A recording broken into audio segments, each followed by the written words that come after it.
Okay, we're ready. Hi everyone, my name is Chukwuchidera. I'm a medical doctor, a writer, and a content creator.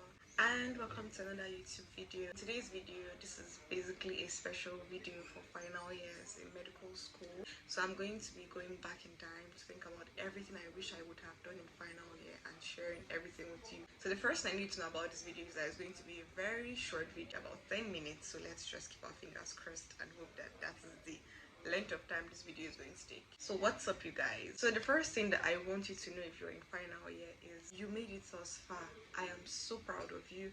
I'm sure everybody is so proud of you. And one thing you need to have is confidence to answer questions and just face the exam, and confidence to go through this last phase of medical school.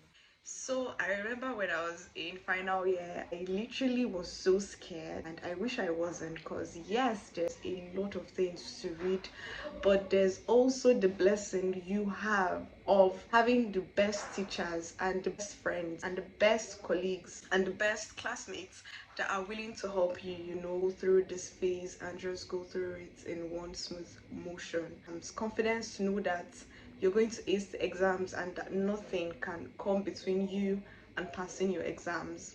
The next thing I need you to know is different types of exams that you're going to be writing: medicine, surgery, and community medicine. But for some schools, they don't really write community medicine, so just medicine and surgery. But I'm going to be talking about medicine, surgery, community medicine. For medicine, surgery, you're going to be answering clinical questions. So nobody's going to be asking you the outline kind of questions where usually you would have to define, talk about the path, the course of an artery or something like that. No.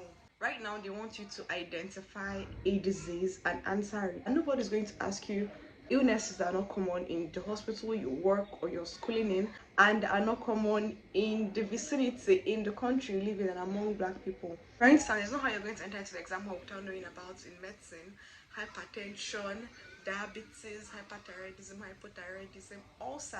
It's just know how, because they're going to ask questions from those areas, because these are very frequent illnesses that are seen in Nigeria and actually seen in the black community.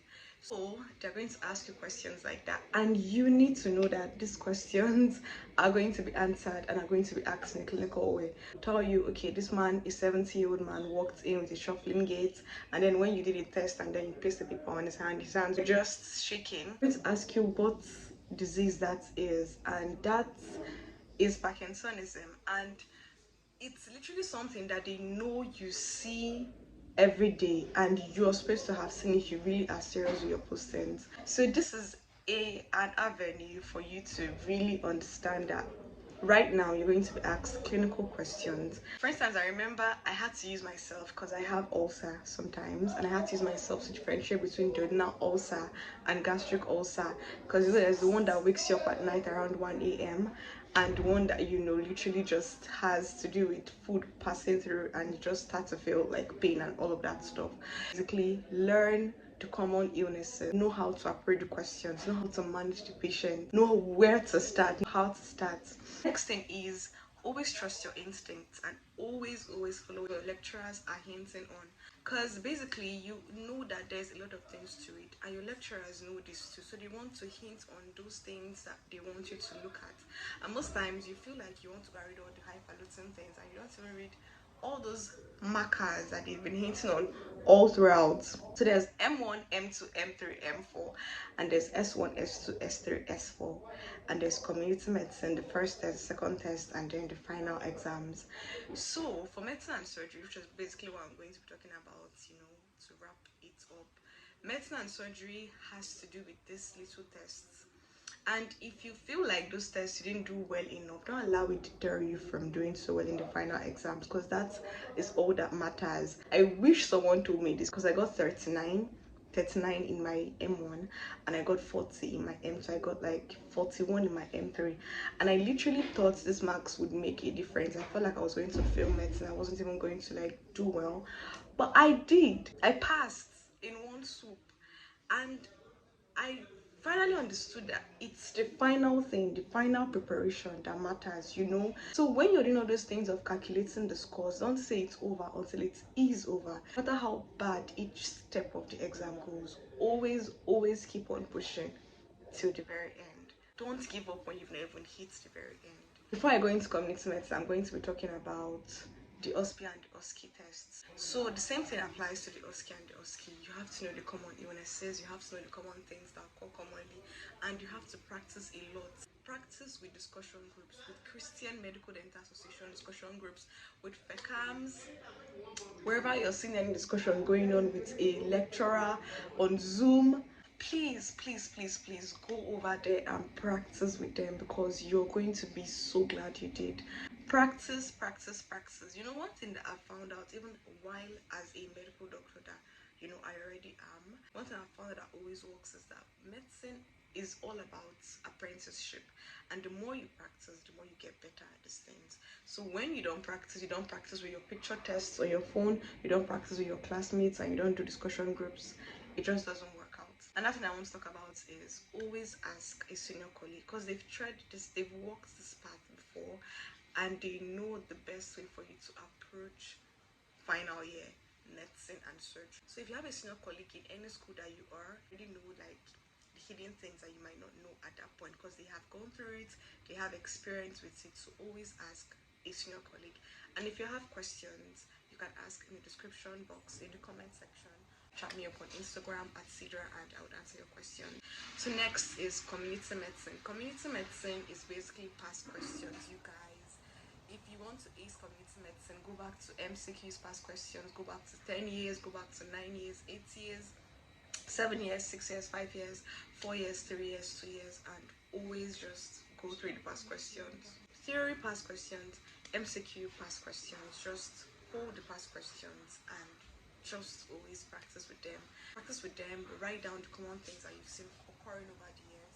It's going to come out, trust me. And usually that's what you're supposed to do. Another thing about community medicine is that they don't do OSCE, which is short cases station, but they do something that's called picture test. And community medicine basically has to do with knowing the news of everything going on, and knowing exactly what is going on, and then knowing how to approach these things going on. For instance, now there's a diphtheria outbreak, and if you're about to write your community medicine exam and you don't know anything that is going on about the diphtheria outbreak, I'm sorry, you're not ready to write that exam. So B, COVID-19, B, just the recent happenings, national and international, know your universal health coverage definition, the year it started, know the dates of every disease being celebrated or being acknowledged, like National AIDS Day, National HIV Day. So the last thing I want to talk to you guys about is, in final year, know that it is a bubble of emotions, and you have friendships, and treat those friendships very seriously, because these are people you spend 7 years with, and when you go outside it's going to be very difficult, because you know our profession is a very amazing profession, but it can be very lonely at times, and you need the help of these friends, your colleagues, who understand you, understand what you're going through, because they're basically doing the same thing. So enjoy every moment, absorb every moment, because this is like literally might be the last time I might see some of your classmates. So absorb every moment, spend time laughing, spend time gisting. Don't start to, you know, put difference between you and the other person that is your classmates, and just enjoy the moment, and make sure you celebrate every point in time, and you're going to basically do well. So thank you so much for watching. I promise this is going to be a very short video. If you have more questions, and if you want to hear more things from me, just let me know, and I'm going to, you know, get back to you on that. So ask on the comment section, or just chat me up on Cedra at Instagram. Thank you so much for watching. I'm going to see you in another video. Don't forget to subscribe, like, and make comments. You want to look forward to all the things you have to say, and I'm very sure you're going to pass. I'm so sure. Just keep pushing.